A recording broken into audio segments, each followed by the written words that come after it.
Okay. Hi everybody and welcome to tonight's live stream. Looks like everything is good on my end. So, I'm gonna sneeze. Maybe not. Okay. Sorry guys.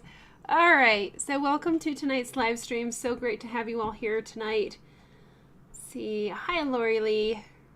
You are watching while your husband drives. Oh boy. All right, sounds fun. Hi Cynthia. Hi Vivian. Hi Steve. Hi Mina. Doing well, Steve, thanks, and I hope you are as well. Awesome, thanks Mina. It's a great introduction. Hi Laura.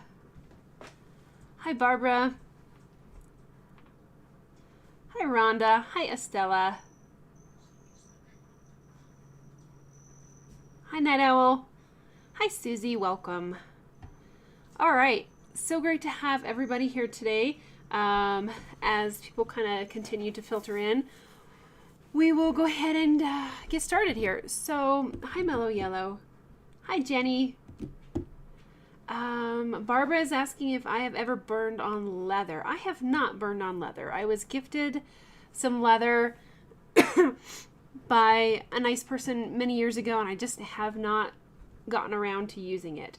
I know that tonight's leather wood burning is actually a wood burning of leather texture on wood, but if you do choose to burn on leather as your surface, you want to make sure that you use vegetable tanned leather only. You don't want to get leather that's been commercially processed because they use some pretty harsh chemicals in that mix, and you don't want to be burning over that and possibly inhaling the fumes. So very good question, and that might be a future project. If you guys have not ever burned on leather and you're interested, I do have some that I could, just experiment with and show you guys how to burn on leather instead of leather,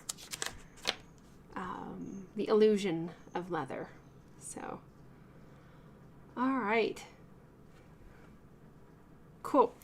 So the first thing that we're going to do is take a look at some of the areas that I've transferred on here. I'm going to show how to burn around these little rivets, or they're kind of like little buttons. We'll make those look three-dimensional and kind of shiny is our goal. And then we have these raised strips of leather on each side with a nice shadow that will make them kind of look elevated. And then we have kind of an interesting crisscross position here, and I like how it compresses the leather and it makes it look like it's deeper down in here. So we'll try to make some contouring. Generally when I burn leather, the illusion of leather, I go for a more smooth texture. I don't like this kind of mottled texture very well because it is very difficult to burn. It's a lot of negative space. I find that a smoother texture illusion works best for me. Okay, so, and then I have, you can see I have some little pockets of shading that we're going to add in here. And the first thing that we need to do is just sand it down. So I transferred the image on with graphite paper. I don't like those lines to be that dark. So let's see, this is 300 grit sanding pad, which is not quite coarse enough. We'll be here all night if I try to use that one. Let's see, what do we have? So I love these little sanding pads. They're fantastic. They're M Jump. I think they have a different brand as well. Here's a 2000. And those are available on my Amazon storefront. And I know Mina can put that link in the chat. Oh dear. Okay, well, I see that I just now noticed that I forgot to transfer on the threads over on this side, but there's a good chance we might not get over to that side anyway. We'll just show you once here and not be so repetitive. So I'm going to tone these down just a little more. I might need even more than 2000 grit. What do I have? Here's a 1000. That ought to do it. But the reason that I sand is because I don't want to see the graphite lines after the wood burning is complete. And sometimes when I press down on the graphite paper, it just gets a little bit too dark. So we'll soften these guidelines up a little bit.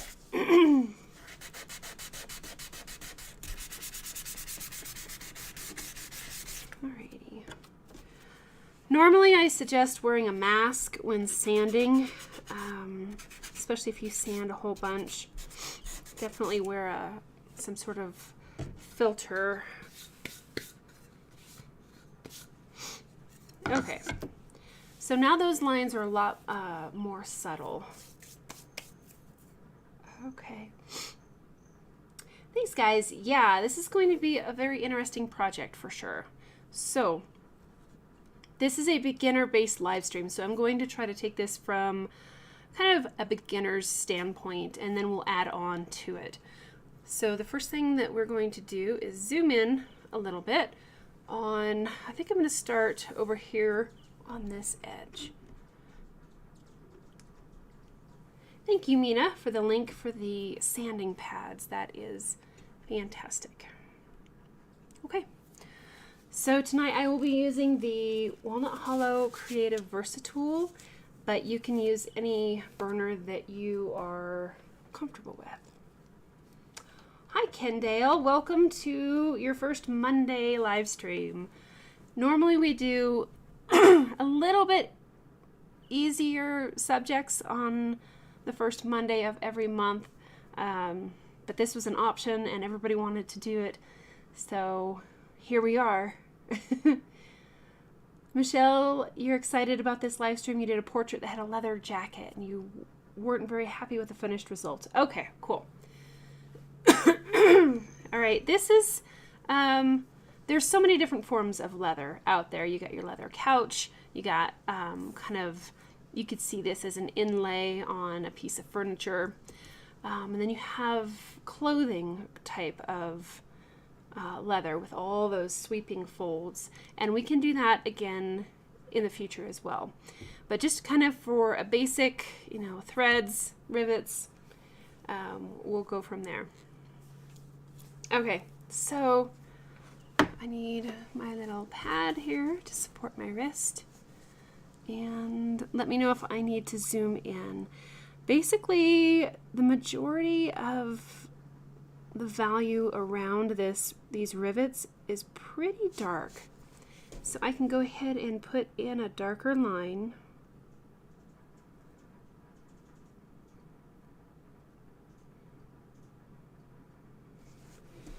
And we'll just kind of move on down here. As beginners, we often like to do more line work with wood burning, and this is a great place to start.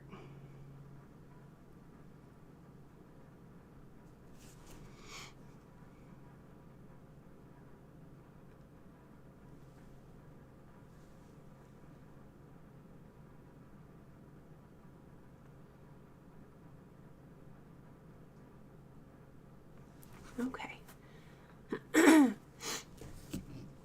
Next we have a nice dark outline on either side of this strip, and we'll make it a little bit wider and make it look like this strip is kind of taller than the rest of the leather.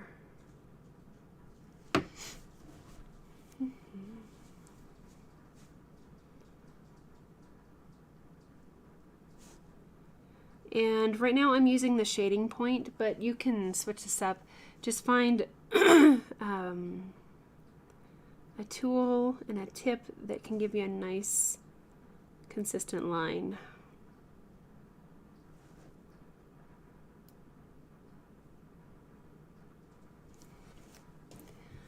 Then we'll go on the other side.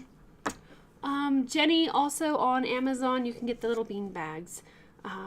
They're really helpful as far as to support your wrist with any burner that has a long post like this. It's definitely helpful to use a wrist support item.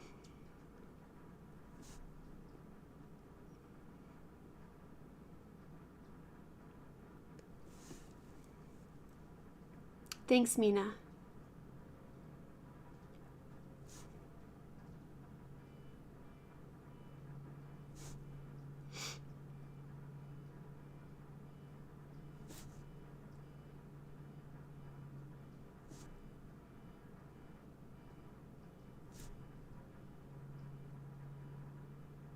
Okay, so there we have our 2 lines on either side there. Okay.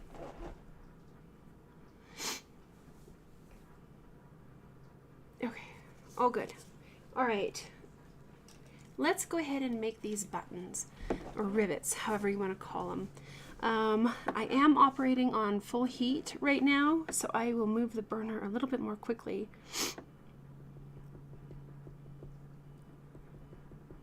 And focus on, we have a little shadow on the outside here.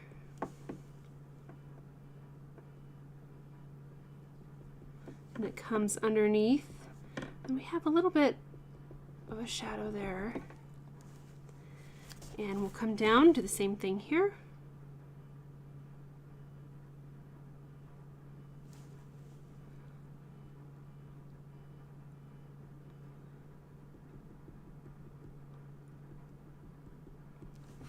There is a touch of a reflected highlight underneath here. So you can see I have a little bit of a light part at the bottom. And if I need to zoom in, please give me a holler. Or if it's good, we'll just keep on going. Nice little crescent shadow along the outer edge. And I'm burning these a little bit different. If you do kind of a cookie cutter style shading with each one, it looks maybe a little bit monotonous. I did a study of some grapes, and I try to change up the highlights on the grapes and the structure of the grapes just a little bit each time, and that helps to make it look a bit more organic. Okay, so right now we're just working with our darker values, and that's totally fine. I'm going to add a little bit of a dark line on either side of the stitches. It's kind of like an elongated parenthesis. Imagine that as the sewing needle sinks down into the leather,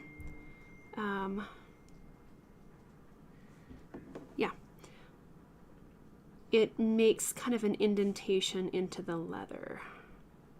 I'm going to turn that phone off.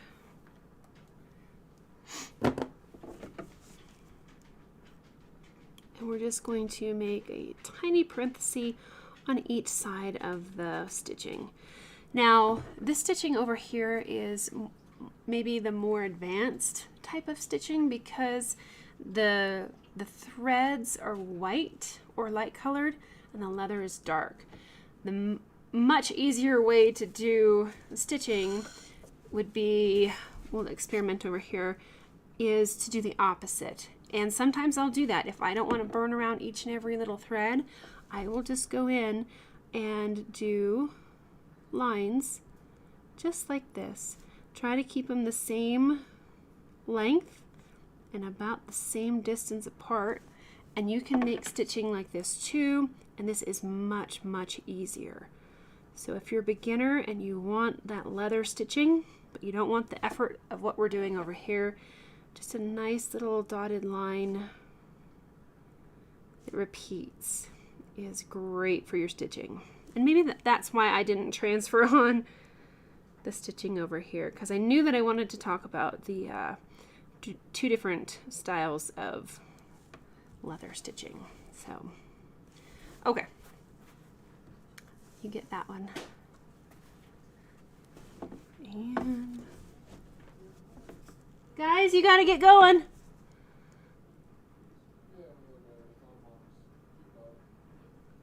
Okay.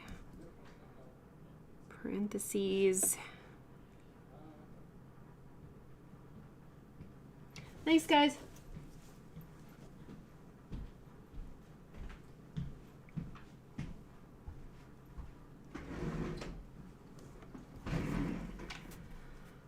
Alrighty. Hi, Terry.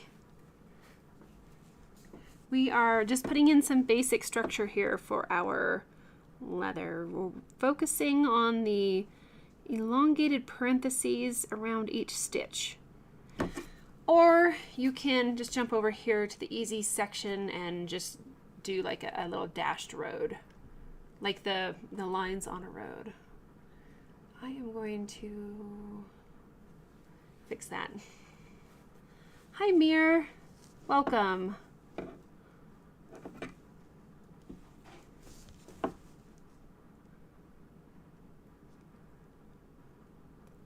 Okay, I'm kind of off there. There we go. Sometimes it helps to make these a little bit bigger than you think they need to be.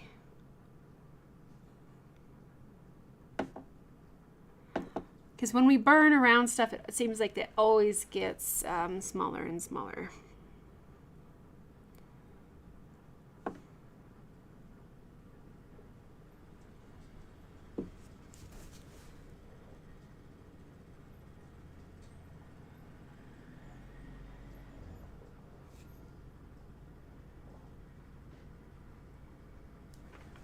Okay. All right, let's do the same thing on this other side. Our parentheses. Thank you. Yep. Is Sophie still inside? She's right here. Sophie. Go on out. Like you right? Want to go for a ride? Like over right. Come on. Good girl. Thank you.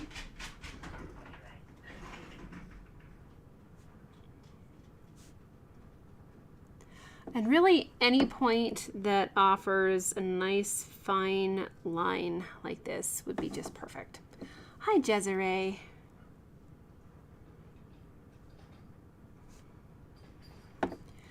We are burning around the stitching on this side. And sorry, I have printer ink on my hands. That's why they're yellow.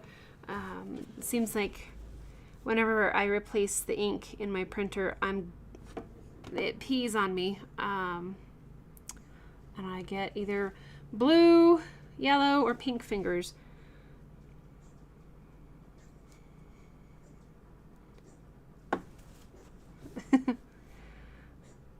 So this is the more complicated style of stitching, but really all we need to do is break down what's happening over here. We have some dark areas on either side of the stitching, and that's what we're putting in now.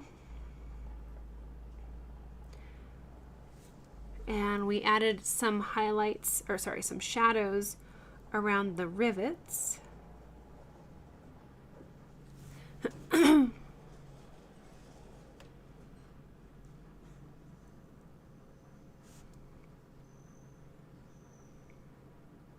And we'll kind of fill in the gap in between each of these threads, but that'll be a little bit later.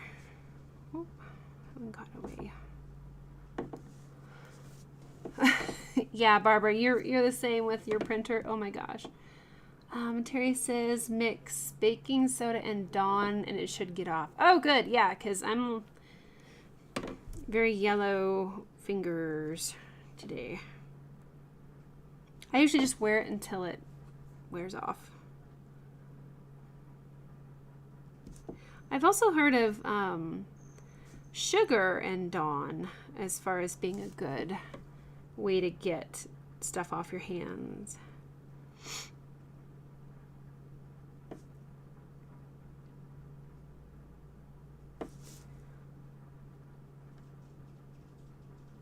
Okay, So there's kind of our basic structure for the leather.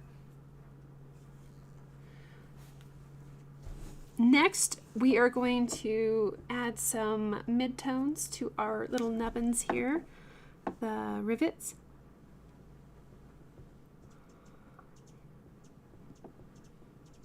Most of the darkness is towards the bottom and then it fades up. Think about shading as a gradient as it changes from light to dark.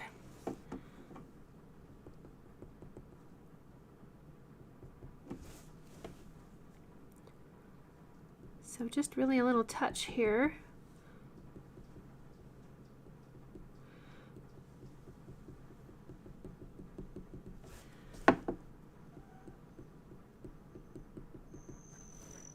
Hi, Chipper. Or that's Bobby. Hi, kitty cat. And then I want to bring a little bit of the shading up and around, because remember we're trying to make that nice rounded aspect. To get the illusion of something that's really shiny, we want to maintain the brightest parts of the wood that we can. So I'm not going to burn at all in that little section there, because we want that area to be nice and bright. A touch of white colored pencil would also be very helpful. But if it's shiny, think super, super bright unfinished wood.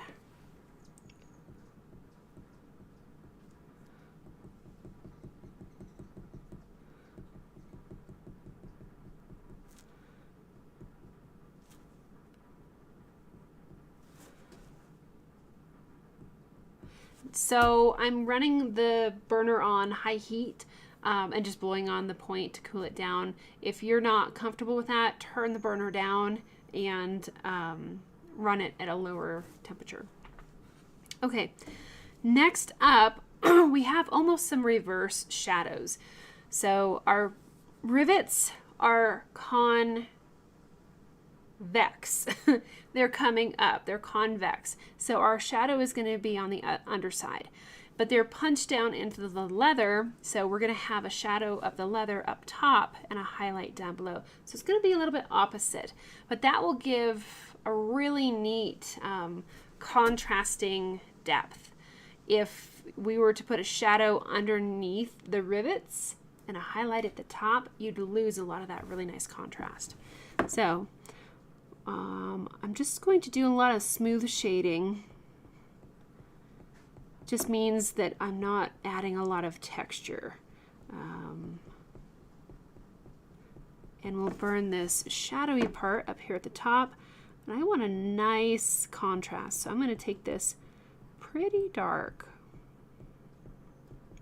And you'll see that the top of that rivet is going to start to pull forward and the leather is going to start to push back. Hi, Larry.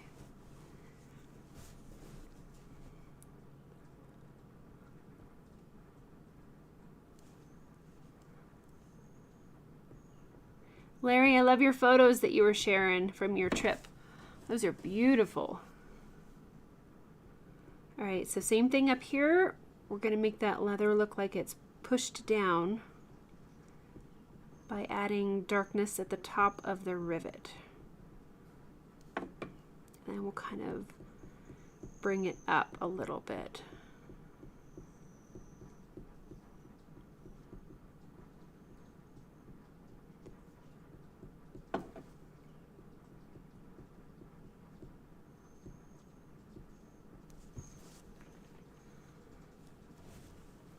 Okay, same thing down here.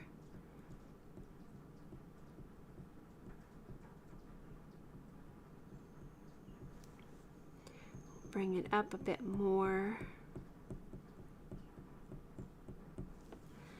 Go back for another layer and make it just a little bit darker. I love the contrast of the full spectrum of shading. I want the darkest darks and the brightest brights.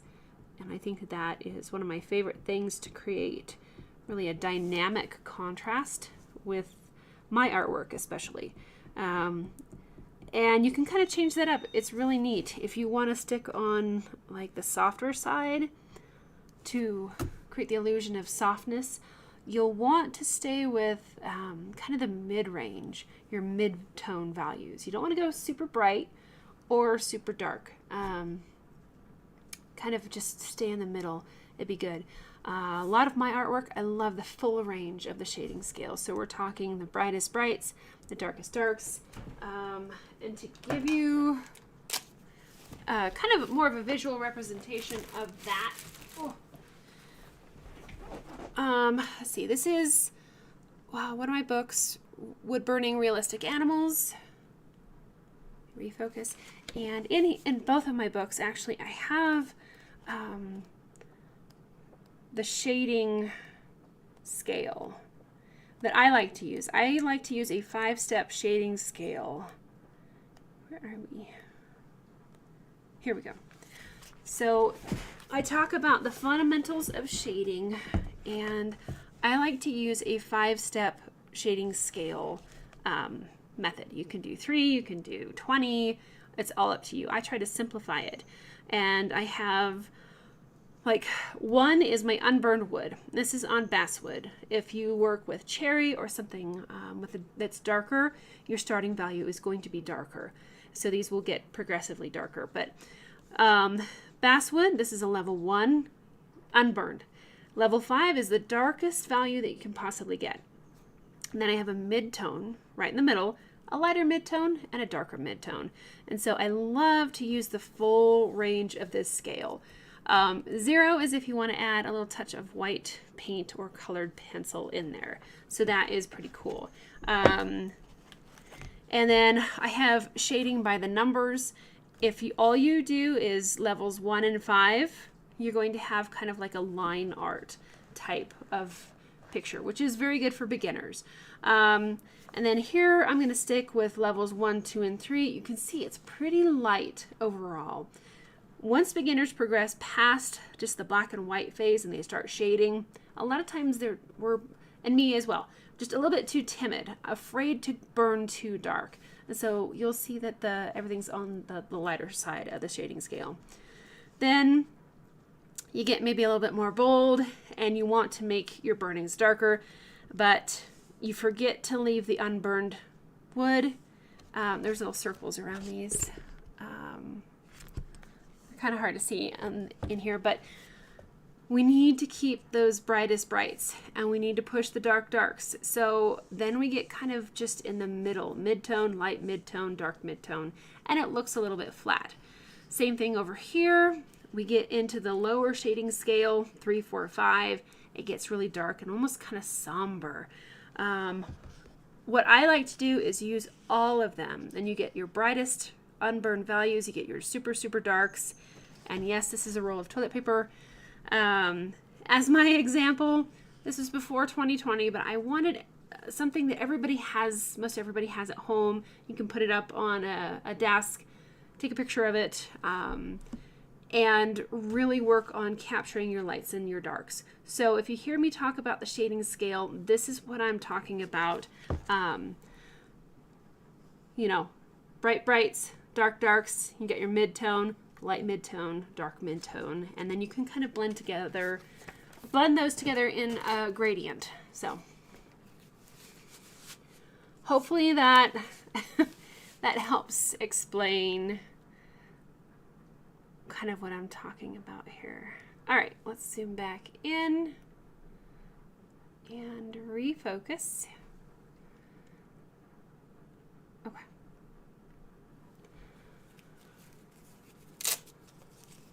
All right, so we have our nice shadows above the rivets because they're indented. And I might bring these up a little bit more too.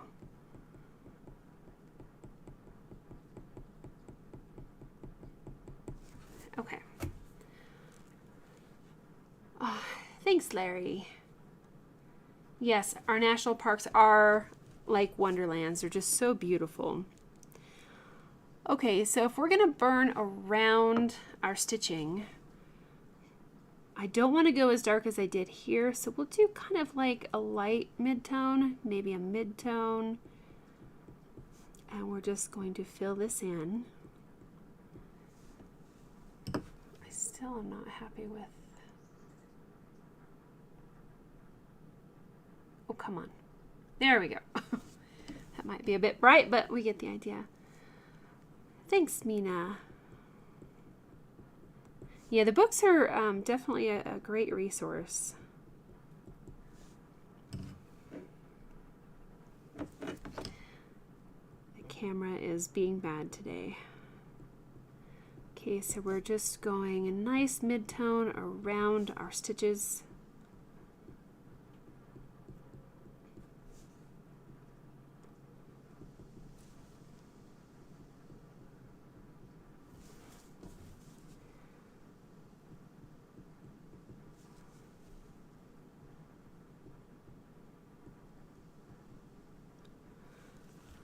Okay, I'm thinking that I should have left a little bit more of a highlight along this leading edge here, but if you find that you overburn an area, you can take an awl or something just sharp and pointy and kind of come back in and scratch out a little bit of the highlight there to make it show up a little better.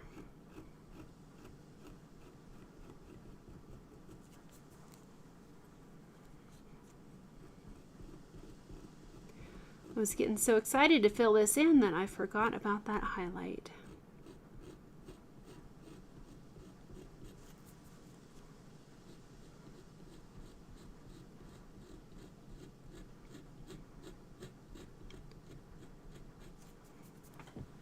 Okay, so that'll help. All right. And I'll try to leave that in place down here.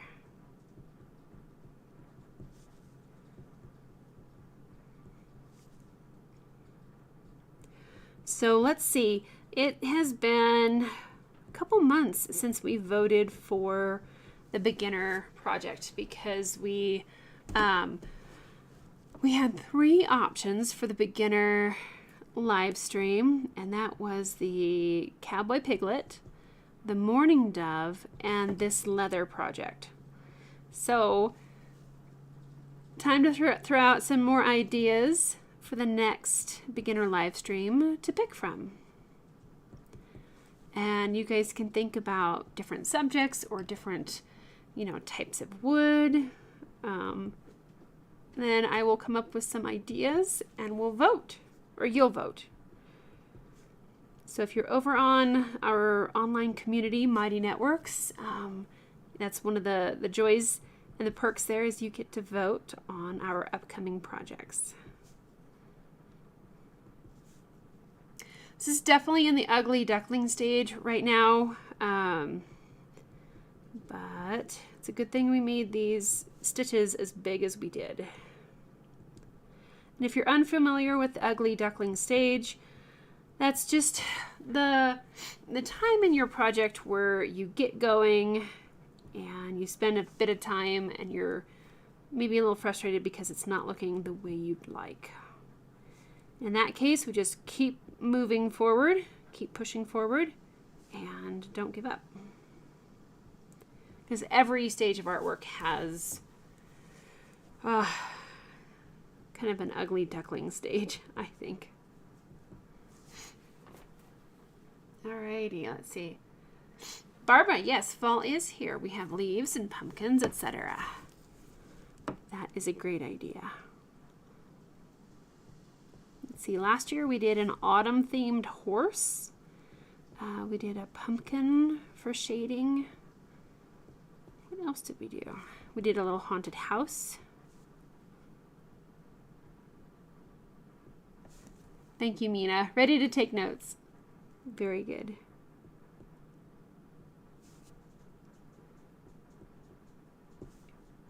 And on our Friday night live streams, we are working on a steampunk themed peacock, which is very unique and different, but we're burning it on cherry and it's coming along pretty well. Barbara says a steampunk scarecrow. Cynthia, you're raking leaves every evening. Oh, wow. Yeah, our leaves haven't started to turn yet. It'll be a while, but Kendale says it's hard for you to blend your shading from very dark down to barely nothing without seeing a definite line between the tones. Not sure if it's the pressure that you put on the tips or what. Okay, so let's see. I think, let me look. I know that I talked about that very thing. I passed it in the book. What I would recommend that you do, I thought I had it in here. It might be in a different book. Let me look really quick.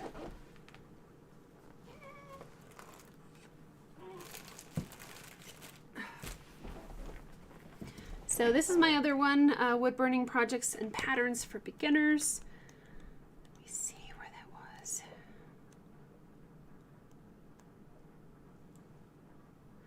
Okay, Shading Basics. About that as well. Okay, I don't have it in here. Alrighty, so let me think. Okay. So one thing that I've done, Kendale, is right here. Go ahead and make yourself a chart like this on a piece of wood. And you can even make 2 or as many as you want, but start by making a chart like this. Don't add any white colored pencil till you're done burning. And then once you get here, try to blend them together. It's easier said than done. I've done it and did that nice big band, but that's a great way to kind of hone your eye into blending those together. So start with just your zones. Try not to do any vertical lines because that will indent the wood and you'll see them. So you can turn the wood this way and go back and forth, back and forth, back and forth. And then once you get your zones in place, really start blending in between. And we've also talked about when you're blending areas together, try not to kind of march the burner across the wood, like, you know, here, and then move down, and then move down. It's almost like 2 fists together. We want a more seamless blending, like fingertips. So once you get your blocks of value in place, start dragging down some fingers. Long ones, short ones, mix them up. And then try to blend and tie together using more of a finger-like method instead of fist against fist. I hope that makes sense. But that is a great place, Kendale, to start, is do your blocks of values and then just shade, shade, shade, blend, blend, blend. Sometimes the lower temperature is better.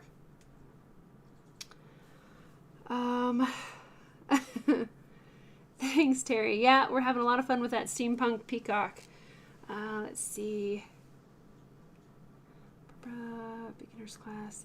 Yeah, this is a little bit more advanced for a beginner's class, but I guess it is more of, it's a texture study. So that's kind of why I threw this in with the beginners group, is because it is a study. It's just a texture study. It's not really a finished project. And I know we had talked about leather.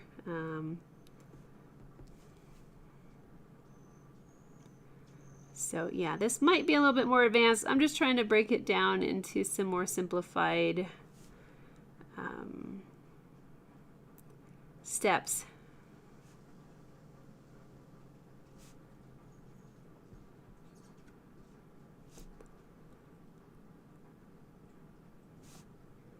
Mina, when we did the poodle hair study, what did we classify that one as?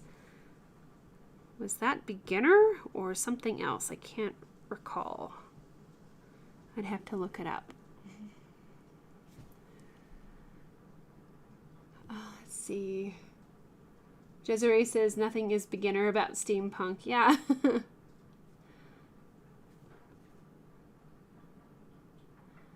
Yep, we are all good. Just yeah, throw out ideas, and we'll kind of go from there. Desiree says a cup of pumpkin spice latte with steam rising. Cool. Terry says with a cinnamon stick. That'd be fun. Estella is asking, have I burned a design where it looks like gears in the middle of the wood? Kind of like clock gears, but it's meant to look like you're looking inside the piece of wood. Ooh, that would be fun. That would be a lot of fun. I guess the closest thing that I've done to that is like an old man of the wood. It's a really long one. And I think I have it. I do have it here. I wanted it to look like, shoot, I need to stay focused here. I'm going to show you this, and then I'm going to get to burning. But I wanted to create the illusion of a wood carving with wood burning medium. So maybe I should just do it here. I'll make this bigger. It's backwards, but you guys will get the idea. So this is the closest thing that I have to kind of trying to make a wood related, I trying to make it look like a wood carving instead of a wood burning. But so there's that one. But I love your idea. I think that would be really neat with the gears and all that. That would be cool. So my blending is a little bit more chunky there, and it's looking more so like a wood carving. Alrighty.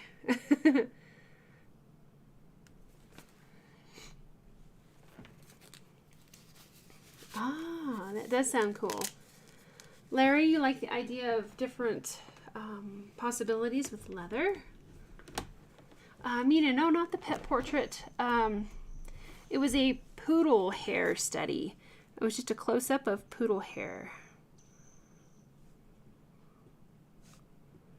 It wasn't a full pet portrait.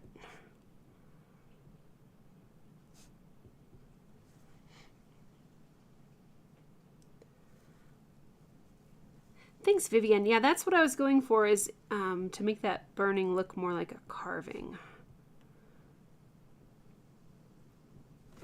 Okay, so we've burned around both sides of the stitching. Now we're going to put in a little bit lighter values in between here.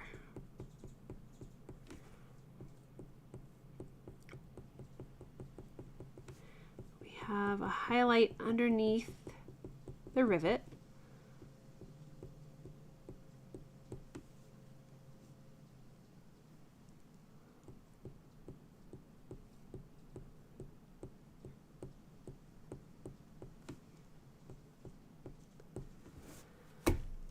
Thanks, guys. Poodle hair was intermediate. Okay, yeah. Okay, well, yeah, this might be a little bit more than a beginner level here. But I'm just trying to take something that might be very intimidating to burn and try to simplify it as much as I can. Yes, Larry, the poodle hair, they do not shed, which is pretty cool.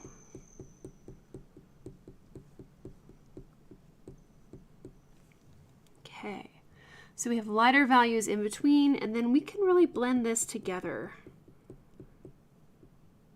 and soften it up a little.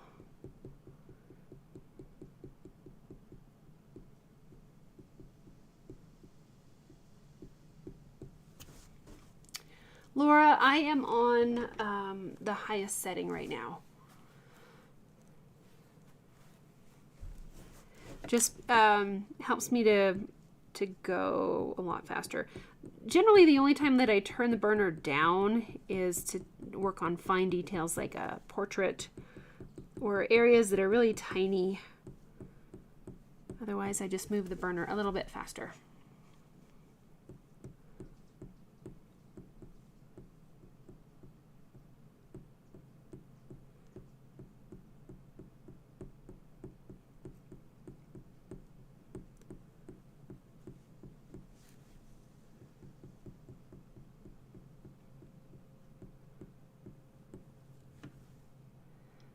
Vivian is saying that we could go for a full poodle portrait. Aha. You guys had me doing a string of difficult things between the basket, the wicker basket, and the poodle fur. Woof. Poodle hair. That was a few tricky ones there. Okay, so thanks, Cynthia. So now you can start to see where we're just creating an illusion. And even if you throw the idea of leather completely out the window and you take a look at this as a beginner, as far as how to just change up a different, some of the values a little bit differently to create something that looks three-dimensional. So if leather freaks you out, just think of a three-dimensional study. So here our rivets are convex, they raise up. So our highlight is at the top, our shadow's at the bottom, but they're pressed into the leather, so we have an opposing shadow, if that makes sense. And you get this wonderful sense of depth in this one. And back down here, we're gonna go a little bit lighter on the bottom. And I'm moving pretty quick here if I will quit chit-chatting. But I like that you guys give me things to talk about. Otherwise, it's like the awkward silence thing.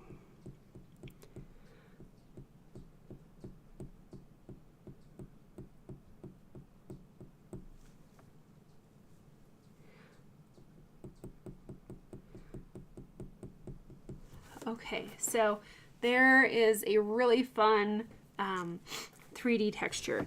So we can kind of blend a little bit along the stitching because it's kind of, I don't know, maybe too dark around the stitching.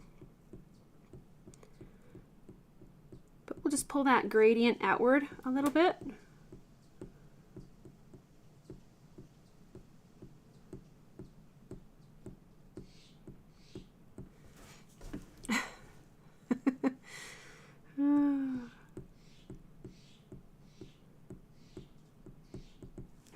Okay, and then to help separate the stitching, we're going to add kind of almost like a slash mark in between each of these. Just a little diagonal line to separate the stitching. You can do a horizontal line if you want. I'm going to go with a diagonal line just because I think it would be fun. Separate those stitches a little more.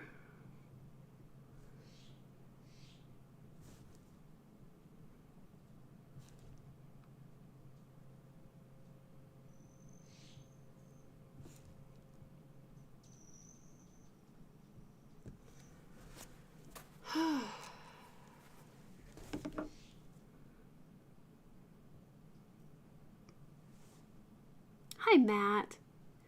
You've been binge watching the tutorials. Oh, cool. That's fantastic. You bought the same Versa-Tool, but mine seems to burn much hotter and faster. You use primarily basswood. Okay. So a couple things when doing wood burnings with a solid point burner like the Versa-Tool, I have found that it's important to keep the burner kind of on its own little outlet. If you have it plugged into a wall outlet that is sharing power with a computer or a fan or a heater, something like that, that's going to take a lot of energy, you'll find that your burner temperature is lower, if that makes sense. Like there's only enough electricity to kind of go around. I am not an electrician whatsoever. This is just kind of what I have found in my own dealings with the Versa-Tool or any solid point burner. So make sure it's on its own outlet. Also make sure that you are not working underneath a fan or an open window, and that will help as well. Let's see, Larry says, aw, talent goes beyond just wood burning. You analyze things so that your burnings reflect reality. Thank you. I have a feeling that you guys have really helped me to grow a lot because it forces me to explain what I'm doing and why, and it helps me to kind of analyze, why am I doing this? And a lot of times these projects that we do, I don't even know how I'm going to teach this until we get into it. And I think, well, how could I break this down into something that you guys or anybody would understand? And that's kind of how my teachings have developed. So I am adding a little bit of softening the edges here along the stitching, because I used to burn a lot slower than I do now. And I think that these live streams have challenged me to, you know, kind of cut out the fluff as it is and get to the point of the end result. So I really appreciate you guys just being here and watching as I sit here and try to figure out how to explain things. So sometimes my brain to word ability isn't the best, but glad that it seems to help. All right, so Matt, you use a long extension cord. Yeah, you could be losing some power through that extension cord. And then take a look at your circuits, and if you have, you know, a television or a computer or something on that same circuit, it can pull down the burner as well. Hi, Jack in the shop. You are correct. Yep, teaching is the best way to learn. I agree. Yeah, Terry, an air conditioning unit blowing down, that'll do it as well. All right, so the last little thing that we want to do here for our stitches, they are a little bit crazy. You could take much more time and make them look better, but we're already an hour into this, so I'm going to keep going. If you add just a upward flick, just a touch of shading at the bottom of each stitch right there, just a tiny little speck.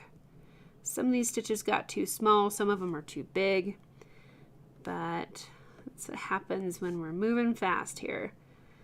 Little touch, a little flick at the bottom of each one for its own little shadow. Just flick upwards.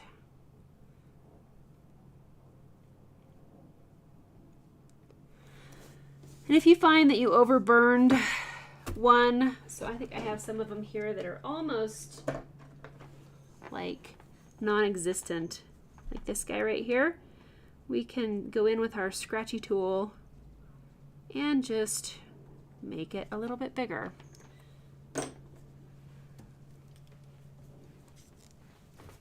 Okay, one more time, upward flick, flick, flick, flick. So we took a very complicated looking three-dimensional subject, and I hope I broke it down into steps that are simple enough for even a beginner to follow. Outline your basics. Take a look at adding your shading. Blend it together. Kind of, there we go. So there is side one of our three-dimensional leather. Just really take a look at the opposing highlights and shadows here. That's what really makes it pop. Make sure that you don't overburn the shiny parts. Yeah, the stitching I think could be a lot better, but close enough for a fast little study there. Hello. Your paper's on the table. All right. So moving on here, we can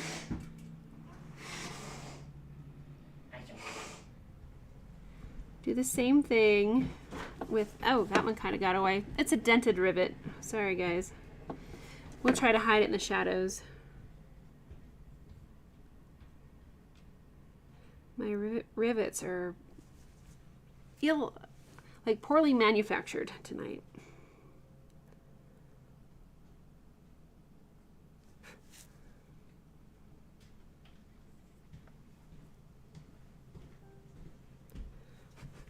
I have cat hair. thanks, Vivian. Thanks, Cynthia. Thanks, Night Owl. Yeah, we're trying there. Okay, so here's our rivets.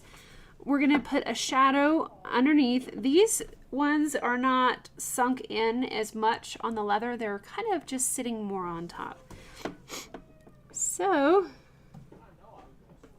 we are going to do kind of a U-shaped shadow underneath. Think of it like a smiley face. Underneath each of these.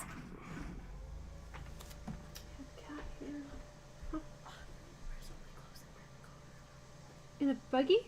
Oh, a lot of them came in. They're in the bag, right there. You need some aloe, dear. Okay, smiley face. And smiley face. Okay. Next, we're going to do kind of an upward shading.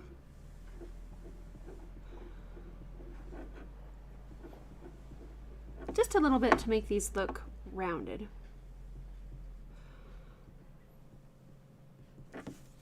Doesn't take much.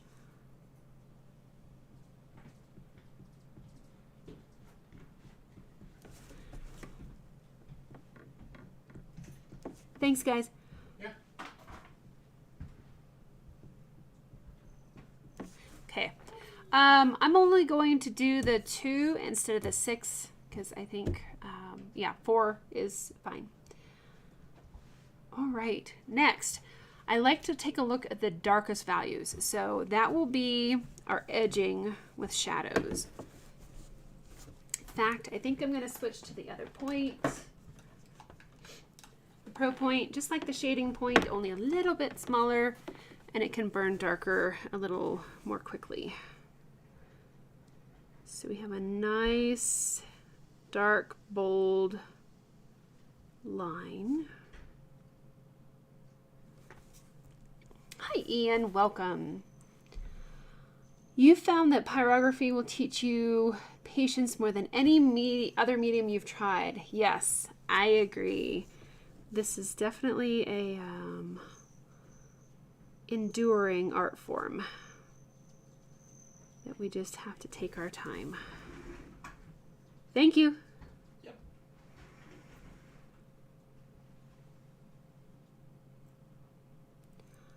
Mina says it reminds you of when we did the water drops. Yes, absolutely. Yep, with just a little bit of a smiley face underneath.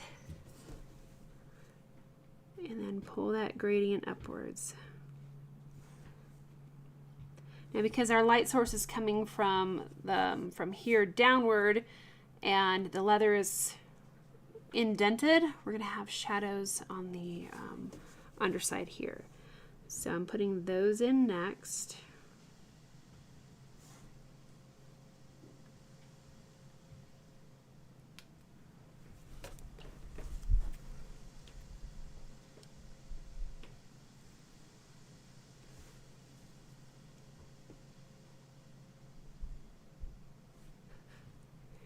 Okay, then we have a little bit thinner of a line on this other side.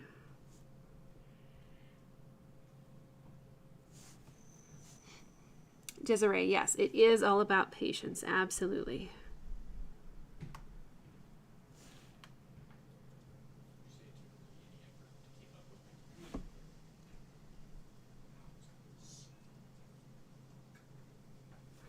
Okay, we'll do the same thing on this side.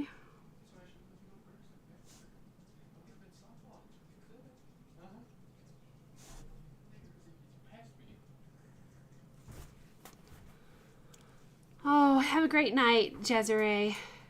Hi, Terry Green. Welcome.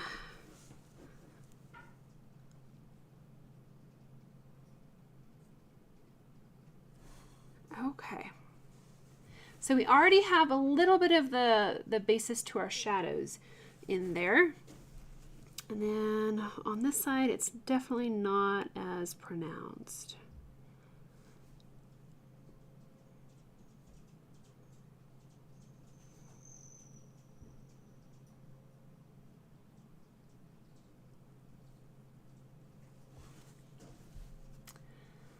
Okay.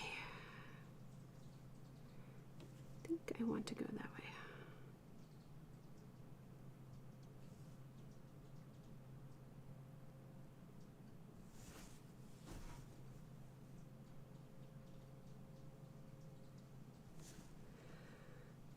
And then when we cross one over the other, that will also help to create the illusion of overlapping and depth.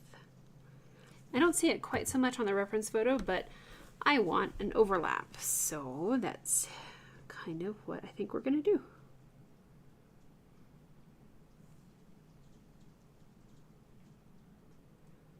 Okay, so there's our basic line work.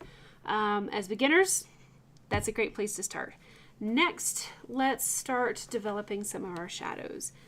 We can see where the darkest areas are and take those and just pull them out.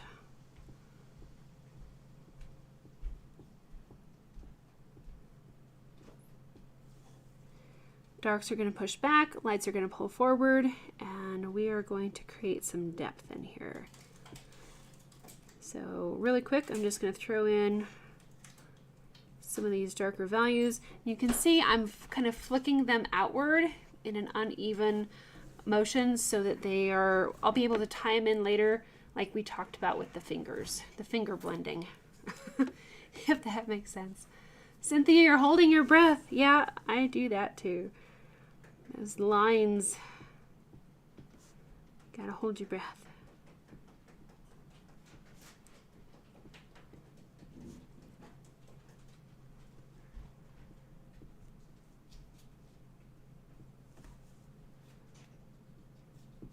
Okay, come over here, do the same thing. And we're just flicking that shadow upward.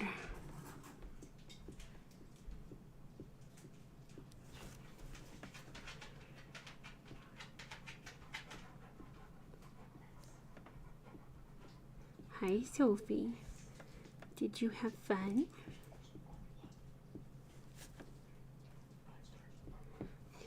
Good girl.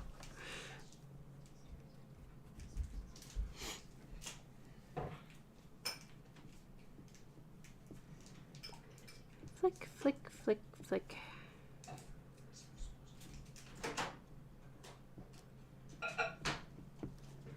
Okay, then we have a little bit more down here. And you can take your time and really make these very smooth and blended. I am on the clock here, so I'm trying to make it go a little faster, and then we'll do some softer blending.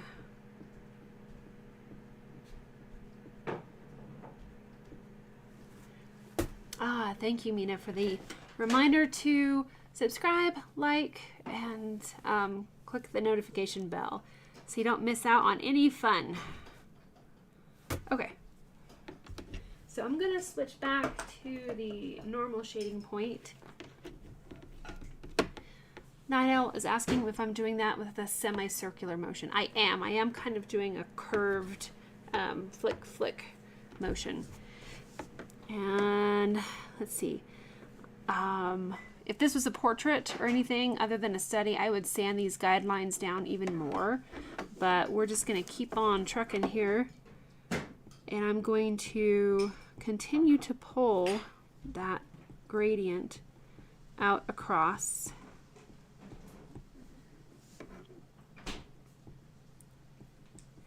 Would you reach out to Dad and remind him that I'm on a live stream tonight? Yep. Thank you. Is he on? Nope. I'll get back with him after 8. Okay. Okay.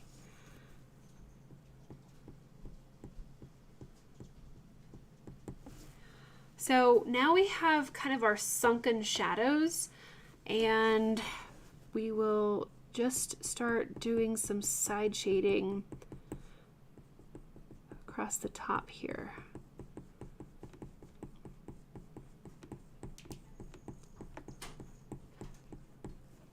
You can even do a little bit of cross-hatching style. The leather has a very unique texture, so you can kind of go back and forth like this as well. For smoother shading, just keep changing up your angles. Kind of like that. So now our leather is starting to kind of sink down a little bit. Let's go for this one next. We have some darker areas where the leather is kind of crinkly. So I'm going to put those in next. Push them back with our darks, because darks push back. They appear farther away.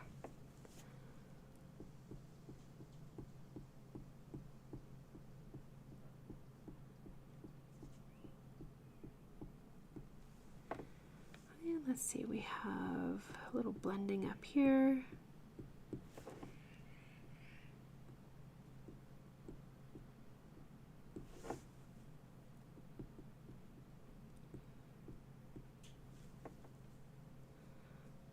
Okay, so I know we threw out some ideas for fall themes for the next beginner live stream. That'll be the first Monday of October. So I think that sounds like a great idea. I can come up with a couple different options that are fall or Halloween based that we can choose from for our next monthly Monday beginner live stream. All right, so I have just some rough areas sketched in here. I can even do another layer slightly offset to smooth that out. Mina, October 6th. Okay, perfect. That will be our next beginner live stream. All right, I have a nice highlight up here at the top, so I want to stay away from that upper edge.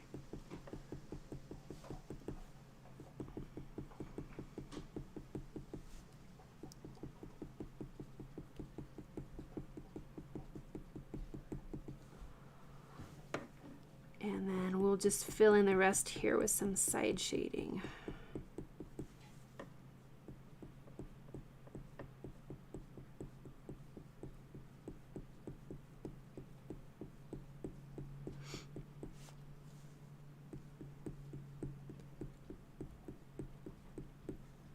And every time I set the point down on the wood, I'm doing that airplane mode, gentle down, and then lift off. Steve says to do a steampunk jack-o'-lantern. I swear, Mr. Steve, if we could do your pick every time, it would probably always be a steampunk theme, which is fun. I do like them. They're very unique. They, I think, are some of the most popular projects that we've done. Jack-o'-lantern. So as we're coming into fall, if you haven't taken a look at Woodburning University, there are a lot of fantastic fall and Halloween themed projects of all skill levels. So if you're looking for something fun for the upcoming fall season, definitely take a look at that. We have hundreds of patterns and a lot of fun Halloween ones.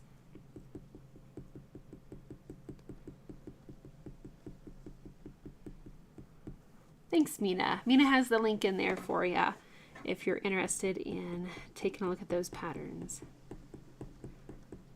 And don't forget, if you are on Mighty Networks, our paid platform, you get a discount code for all the patterns over at Woodburning University.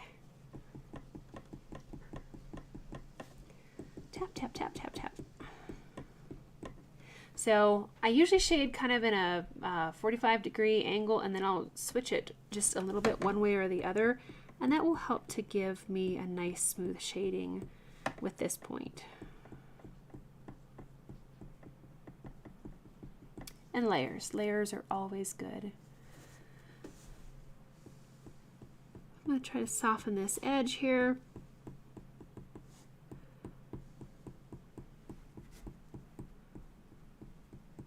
A lower temp would be helpful on that. Let's see. Night Owl is wondering what a steampunk dragon would look like. Oh, that's pretty cool.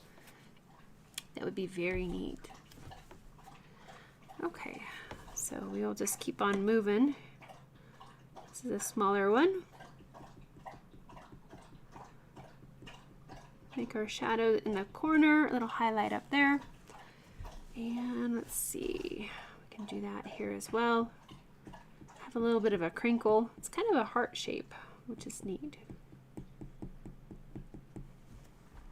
Steampunk dragon. Yep, okay, I'm gonna have to make an entire set of steampunk themed everything, I think, on Woodburning University.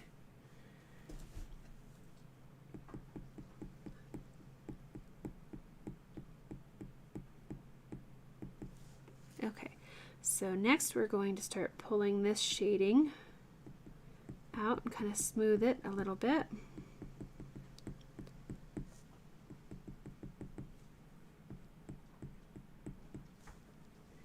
Oh, yep, Barbara, thank you. Yeah, we already talked about steampunk Santa and sleigh with reindeer. Yeah, we'll just have to do a whole steampunk section on there.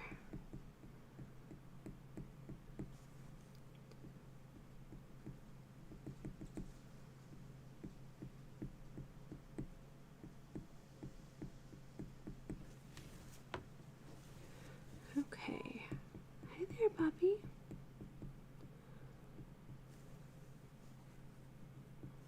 I can't snuggle right now. I'm sorry. Don't jump on my desk either, please. I was working the other day and cat launched up onto the desk. Fortunately, didn't get burned, but it's a little exciting there.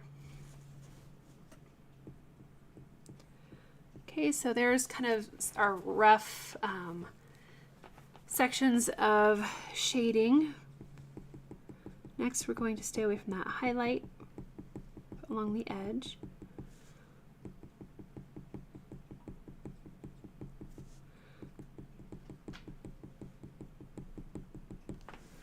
And start putting in just some soft side shading across the top.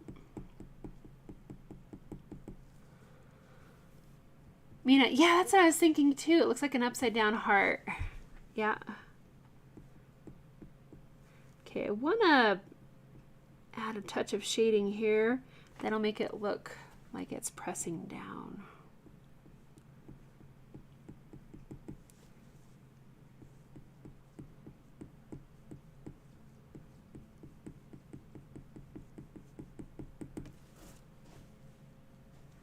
Oh dear, Barbara, you had a heart bruise on your arm. Oh, that's different.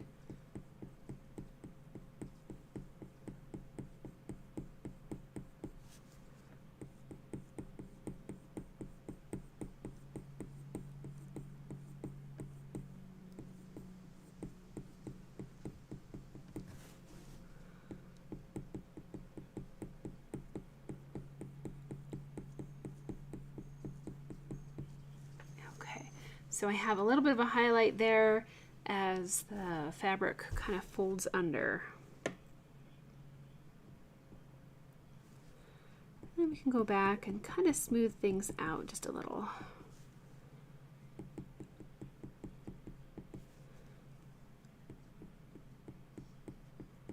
I'm going to angle slightly different than my first layer, and then it'll kind of wash out some of those stroke marks in there.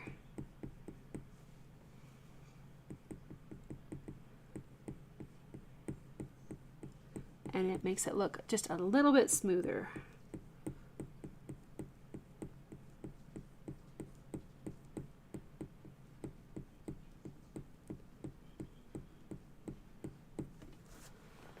Okay.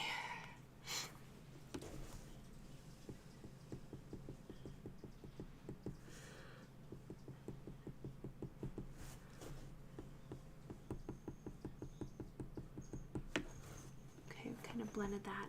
So now we're getting some of the ripple effects of the leather. Okay. So we're darker along the edge here.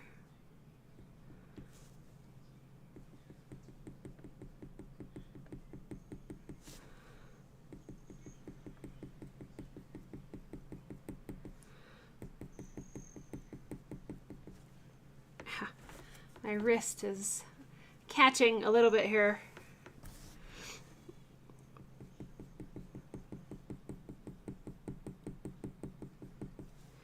And then we have some darker tidbits.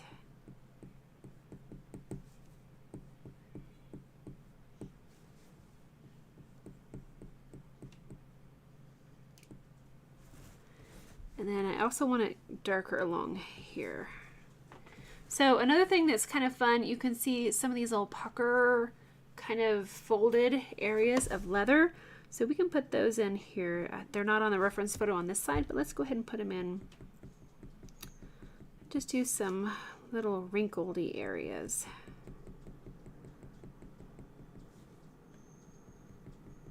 Bigger ones, smaller ones. We have a few over here.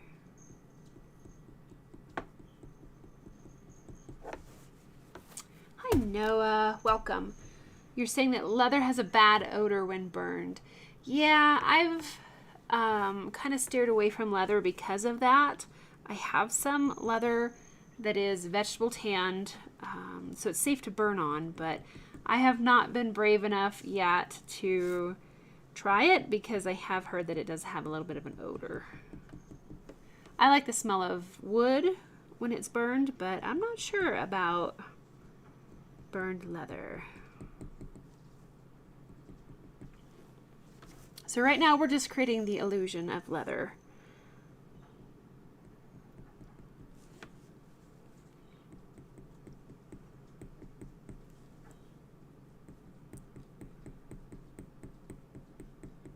Maybe one of these days I'll get brave and we'll do a live stream with wood burning on leather.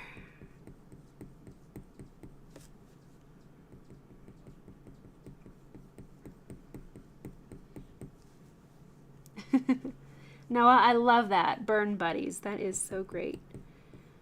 We have a fantastic community here.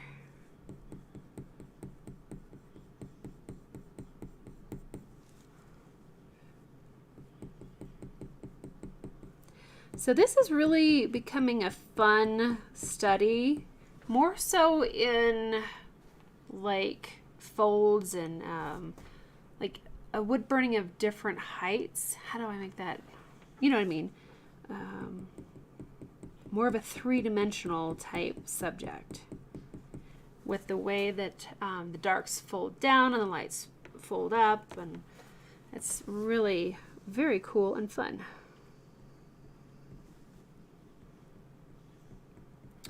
And I like to keep studies fairly small. This is like a 5 by 5 inch piece, which allows you enough room to kind of play around and learn, but not have it be so big that it's overwhelming.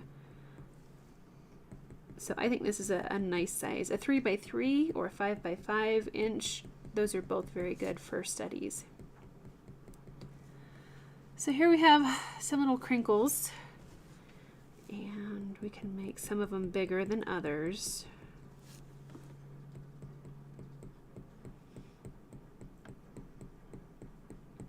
So next I'm burning at a slightly different angle to offset those stroke marks. So if you're burning skin, this is a great trick. Burn like, I like a 45 because it's natural for my hand, and then offset it just slightly, and it just makes a really smooth texture.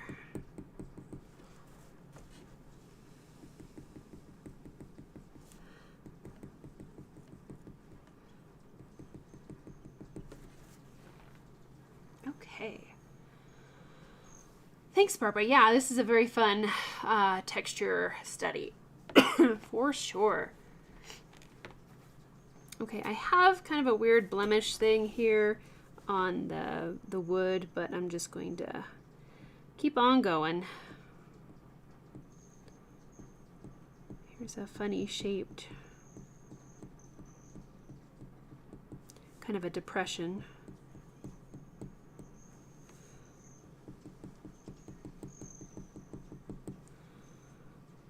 Thanks, Laura. Have a great night and a great week. Terry is saying that I should do a wood burning of a felt hat. Ooh, that would be fun too. I like leather and felt and pretty much any. So Terry, are you saying that I should do a wood burning on wood of a felt hat or actually burn on the hat? Because I think I've seen that as well.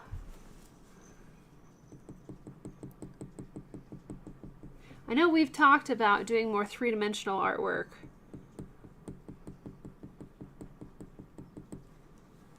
On wood. Okay, gotcha.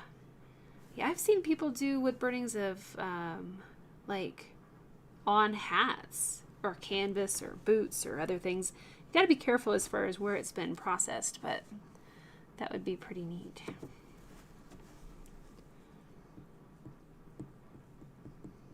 Okay, so we're going to pull this shadow across.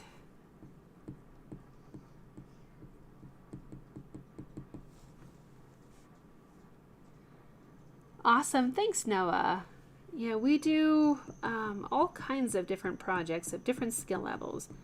This one's listed as a beginner, but it's more because it's a kind of a study than a finished piece.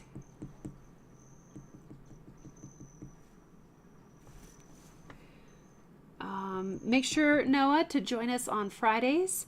We do a weekly live stream each Friday night. And same time, same place, 6 o'clock. We start Mountain Time, which is 8 p.m. Eastern Time.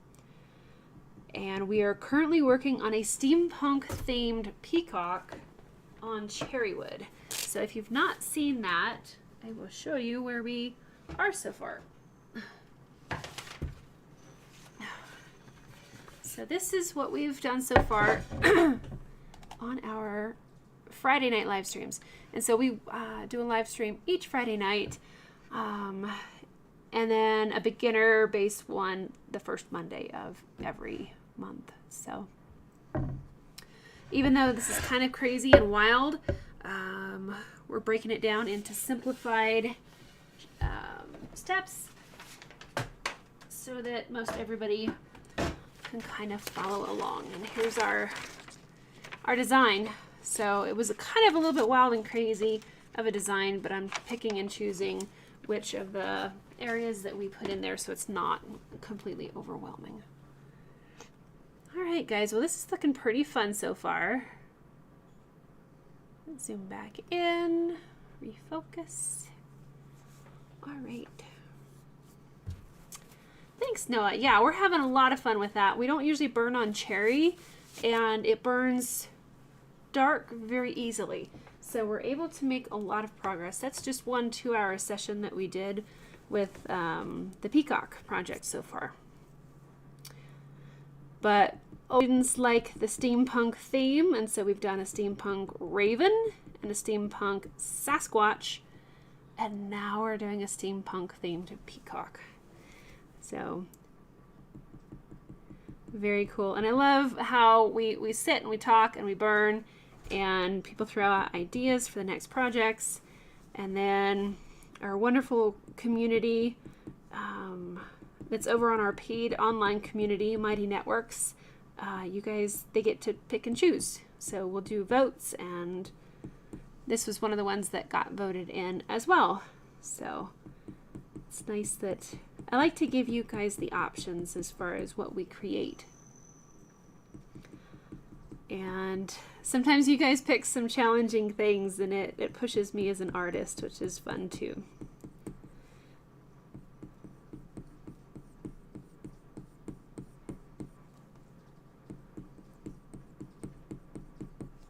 Thanks, Terry.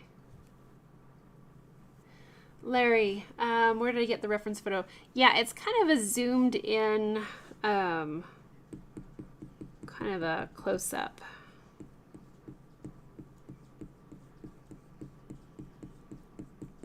I forget now what it was. I know I have some chests, boxes and stuff that I've gotten over the years, and a lot of times I'll take close-ups of some of those textures that are very similar to this one.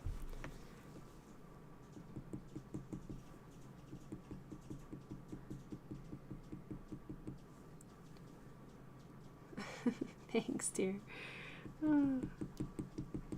Thanks, Larry. I think it's pretty too.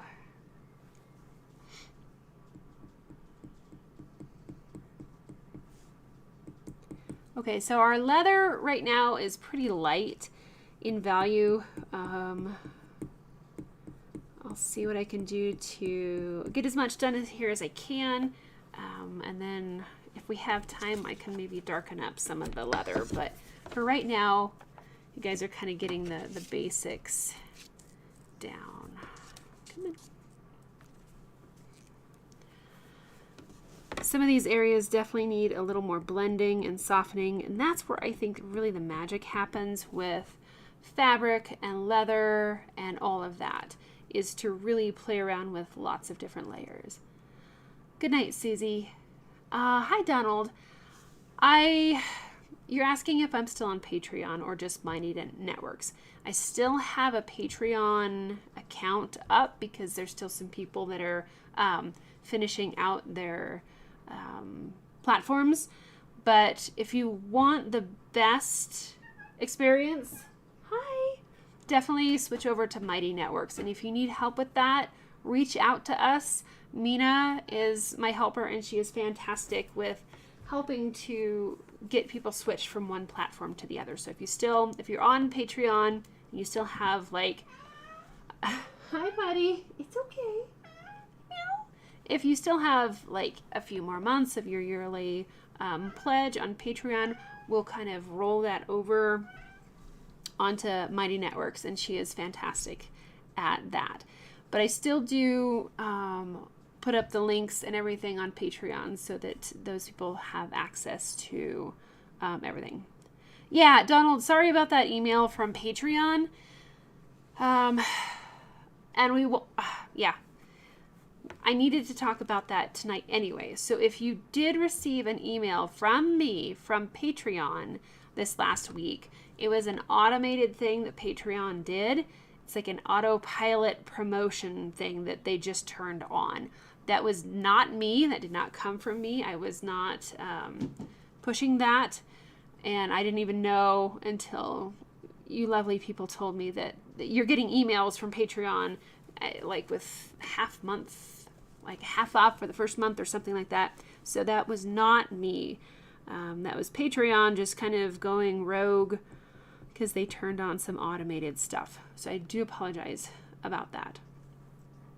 I am not really running any promotions on Patreon because I'm trying to get people away from there and switched over to Mighty Networks instead. Mighty Networks is so much easier. It's better. It's easier to navigate. Everything's sorted by skill level. It's just a far superior platform, I think. But thanks for reaching out, Donald. I appreciate it.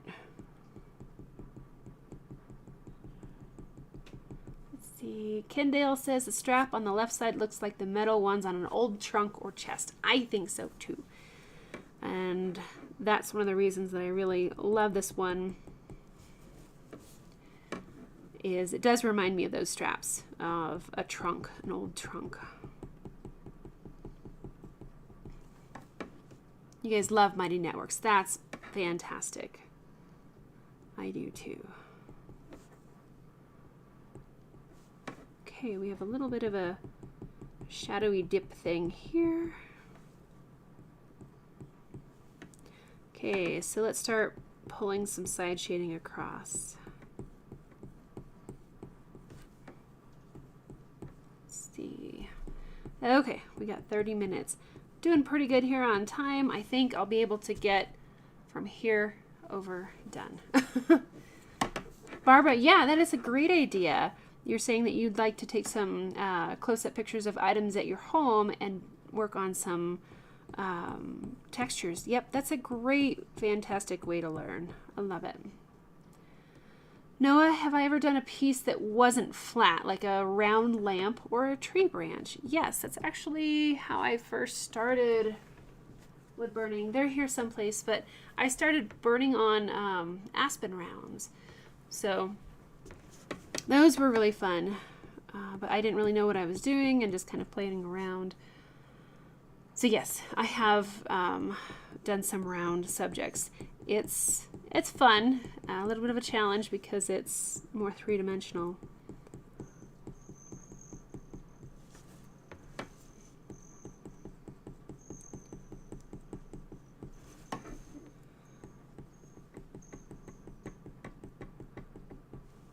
Okay, so that's layer 1. We're going to offset just a little, kind of smooth things out a bit.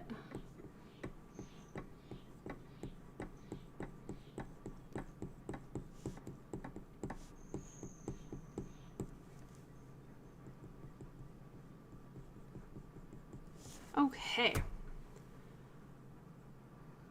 Yeah, I don't know where they are.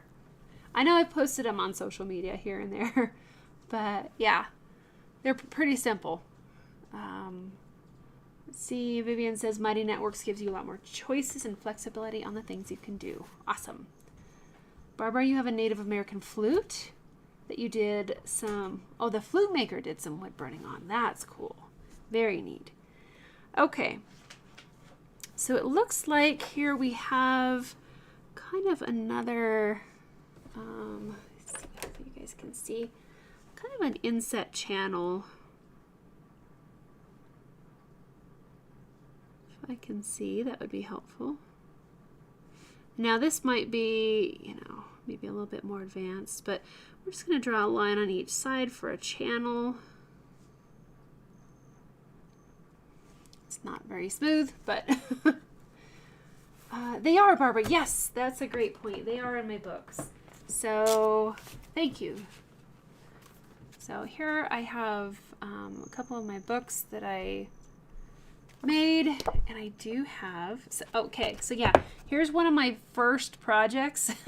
Mountain lion on a rough cut slab. You can see I didn't sand it. Didn't know what I was doing, trying to make, kind of experimenting with different points. Look at all those top spots there. You can see the V-shaped pattern of the shading point. So just really kind of experimenting, playing around. Huh. Maybe they're in the other book. But that's, yeah, that's definitely one of my first ones there. So I've come a long ways just with time and practice and all that. So I'm not sure where those ones are. They might be in my other book, but anyway, if you don't have the books, get the books because they're really great. I also recommend that you buy them directly from me instead of Amazon or anything. I get a little bit more if you buy them directly from me. Here they are. So yeah, these were the aspen rounds that I first did. This was my very first wood burning ever. It was actually a wood carving that I tried to burn over, and I damaged points. Like, you can't believe trying to make that one. And then this was my second wood burning. So these three are all on aspen rounds, and so I did several of them on aspen rounds, just trying to figure things out because that's all I had. I didn't have any wood from the store. So thank you. Yep, that's much easier than me running across the room. Okay, let's refocus. Noah is saying, actually, if you burned onto a piece of veneer, you could wrap it around anything. And that's true. Yeah, use heat and steam and all that. Donald, you're curious about the difference between Woodburning University and Mighty Networks. Which one helps you more? Mina says it's so much better than I do. She has some more information there. Yeah, so Woodburning University is where I have a lot of my tutorials that are kind of complete tutorials, DVDs, books, patterns. So that's one resource. The other resource is Mighty Networks, where you have access to all of the archived live streams. Because I have done almost 200 live streams over the past several years. So there's a huge library of those archived live streams on Mighty Networks. Plus, you get discounts to use over at Woodburning University. And then, as a member of Mighty Networks, there's different tier levels: beginner, intermediate, advanced, and premium. So beginner is the, I think $10 a month, and you get access to all of our beginner patterns that we've done a live stream for. So the live stream, the pattern, they go together. You get that for free. The $25 tier, that's the diamond level, you get all of the past live streams with accompanying projects. You don't get all the patterns on Woodburning University, but if we've done a live stream for them, you get that pattern for free as well. And everything's copyright free, meaning I allow you to make a wood burning of my patterns, and then you can sell them as a finished product. A lot of books don't let you do that, so hope that answers. All right, thanks Steve for being here. Let me see if I missed any questions here. Okay. Yeah, Larry brings up a good point. Don't burn over anything that has a clear coat to it, because that could be toxic. I'm not sure that I like what I'm doing here with these ridges, because I'm kind of running out of room. But I'm going to do the wiggle worm technique for some texture in here. Wiggle worm is just, as it sounds, imagine your little worm crawling all around on the wood in an uneven pattern. And then we can add a touch of shading on the underside. This is maybe a little bit smaller of a piece of wood than I'd like. Okay, so we're getting a little bit of a beveled aspect there. Okay, that one's kind of tricky because it's so small. Wiggle worm works. You guys like wiggle worm? Yep. So to give you a better picture of wiggle worm technique, just imagine you're a worm zooming around. It doesn't matter if you get those stop spots in there. You know, stop spots are kind of those there where you turn and move a different direction. So wiggle worm is best, I think, in layers. And you just run around like a little worm. You can do circles, you can do kind of meanderings back and forth. But that is a fun, different texture that you can use for like trees and bushes. So that's really fun. And then you can add some more shading underneath, kind of like this, and just make smaller wiggle worms and layer after layer of that wiggle worm technique, and you can get a nice shaded like bush or, yeah. Oh, Mina, you're limited to 150 characters. Okay.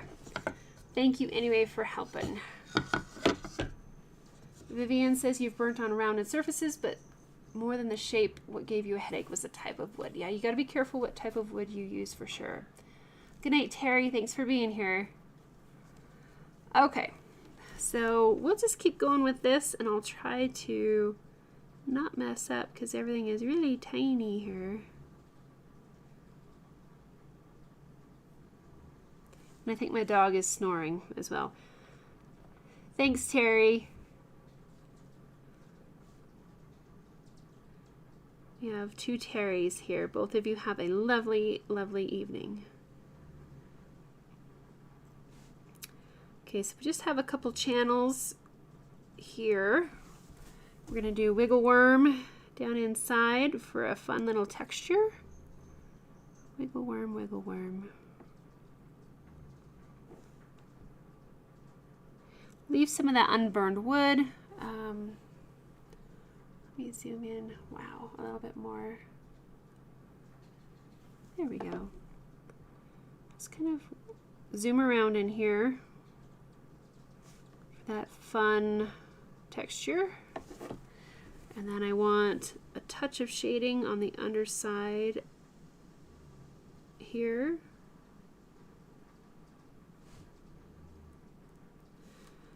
And on this side here.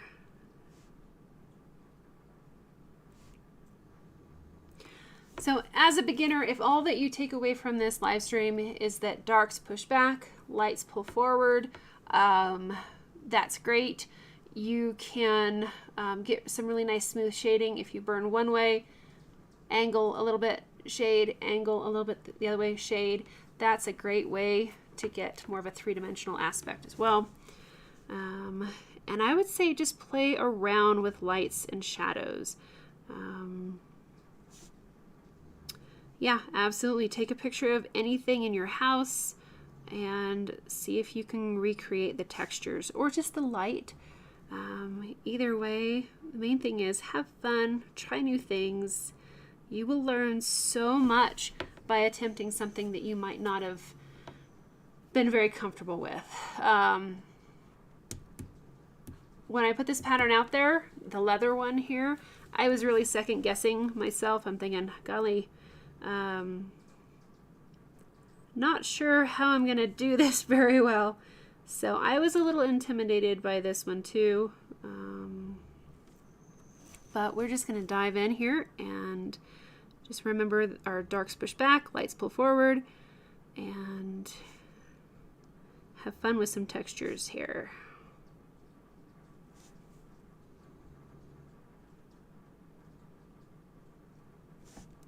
So if you guys have any questions, please reach out, let me know.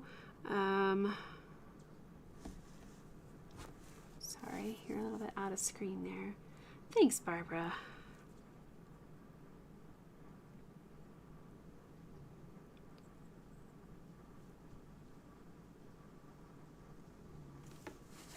Okay, touch of shading here and here. We're almost losing some of those highlights, but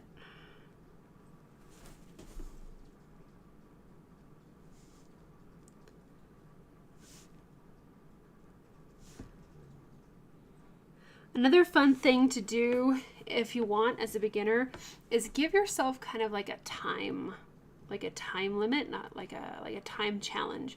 See what all you can do. Set the timer for 30 minutes. Set the timer for 2 hours and just see what you can come up with in that time. All right. I used to work a lot slower than I do now.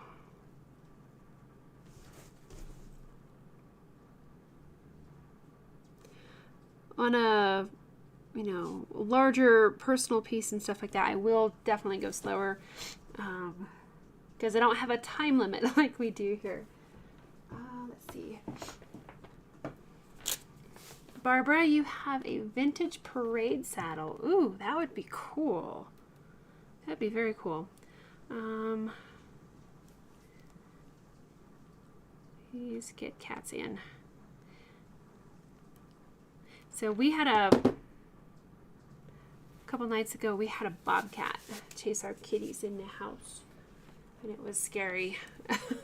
So we're trying to get them in sooner tonight.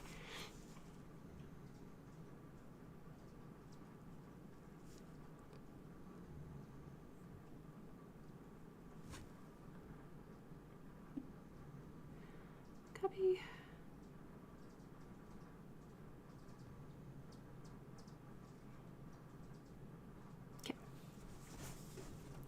All right, where's our channel? Wiggle worm. So I'm gonna finish these channels and then I'll show a little bit how to do some crossover shading where one item crosses underneath the other one. Oh, Barbara, you have indoor kitties. Oh, that's good.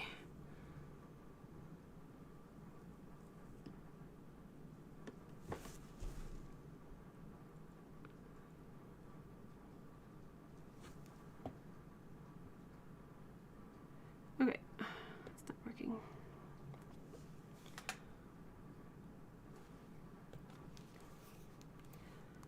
Call Lexi.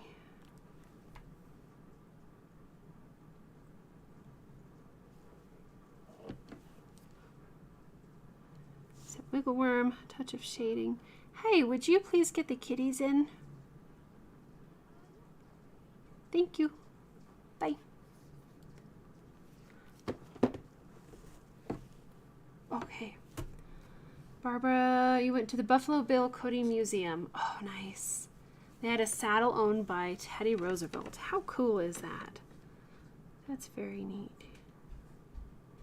Thanks, dear. Yeah, it's time to get them in. Do you know where Chipper's treats are? Table? Oh, I found them. Yeah, my lines are going crazy here, guys. I'm trying to hurry. Oh, wow. That's neat, Barbara. Hey, Mom, there's a deer right here. Where? Right here in the yard. Okay. Get your brothers and have them help really quick. Okay. Thank you. All right, wiggle worm, wiggle worm. Touch of shading. And shading. And we're almost done with the little channels. These ones are going kind of quick here. Looks like we're not going to get over to that other side.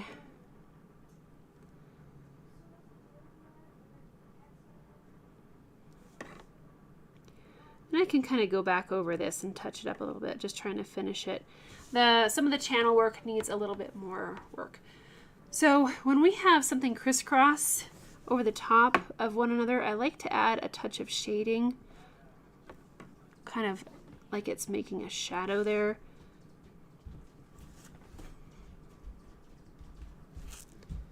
Thanks, guys. And that helps with that overlap. The next thing I want to do is we're going to make this strap here kind of elevated by giving it more of a border along the edge. And then I think we're getting pretty close here on this texture study. So we're going to go along here and I'm going to make this a bit darker.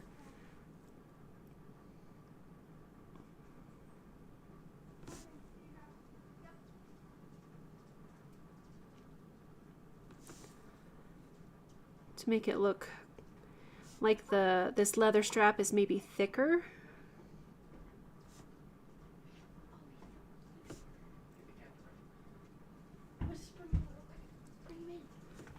And then a little more on this other side.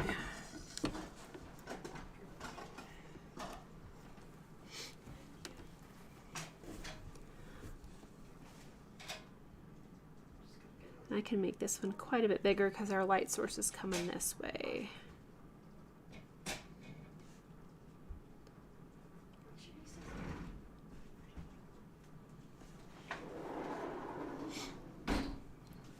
Thanks, Barbara. Glad that you guys are enjoying this study. This is a different one for sure.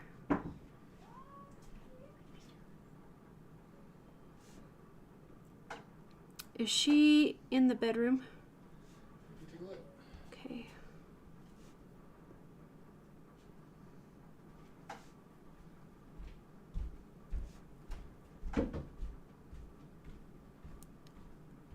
Okay.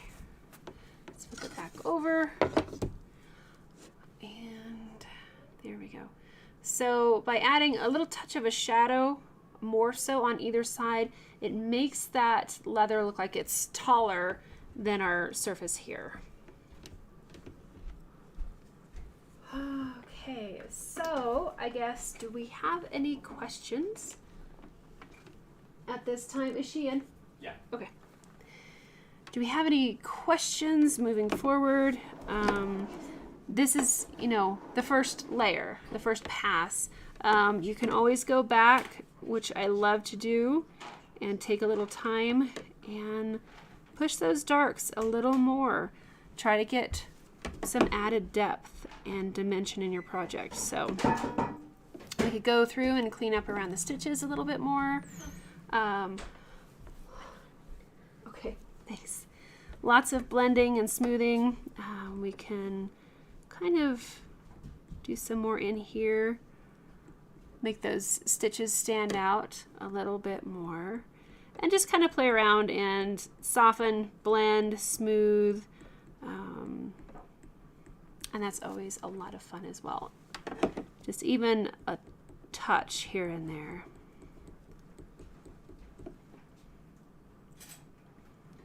Cool. Well, thanks really so much, everybody, for being here.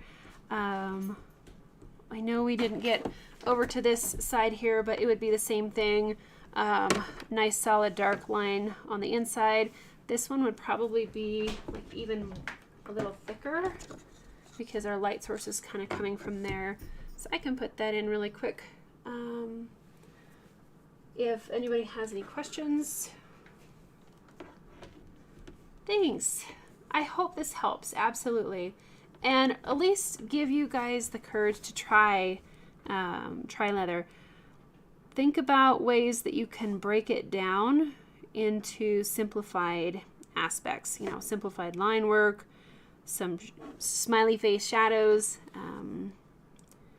blend, blend, blend, lots of layers, and that sort of thing. And you know, you will learn so much if you just grab a piece of wood and try. You don't expect yours to look, you know, like anybody else's. The whole point is just to learn and try. You'll figure out some of your own stumbling blocks with any project, but working through them, I think, teaches you a lot. Absolutely. Okay. Okay. Vivian, are the fires out or under control? Mostly under control. Yeah. They're not all the way out, but they're much better. Our air quality is nice too. So finally, we got a little bit of rain last week, which is a huge, huge help. So again, with texture, with leather, this kind of mottled texture here would drive me crazy, especially on such a small piece of wood.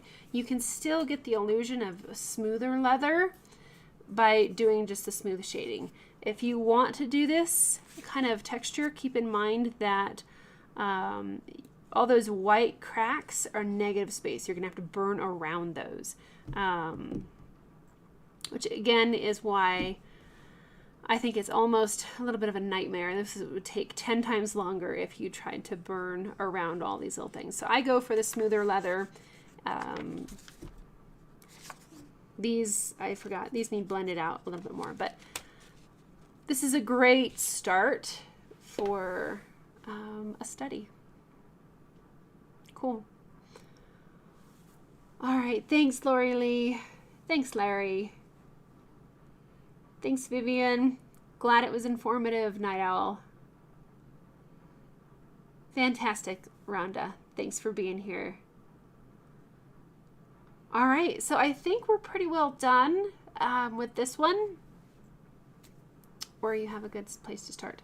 So I will see you guys here, same time, same place on Friday. We will continue working on the steampunk themed peacock. We're going to get down below into some more of these metallic feathers, and we're also thinking about turning some of these gears into flowers, which will be a lot of fun. So, all right, have a great night, and I will see you this Friday. All right, good night.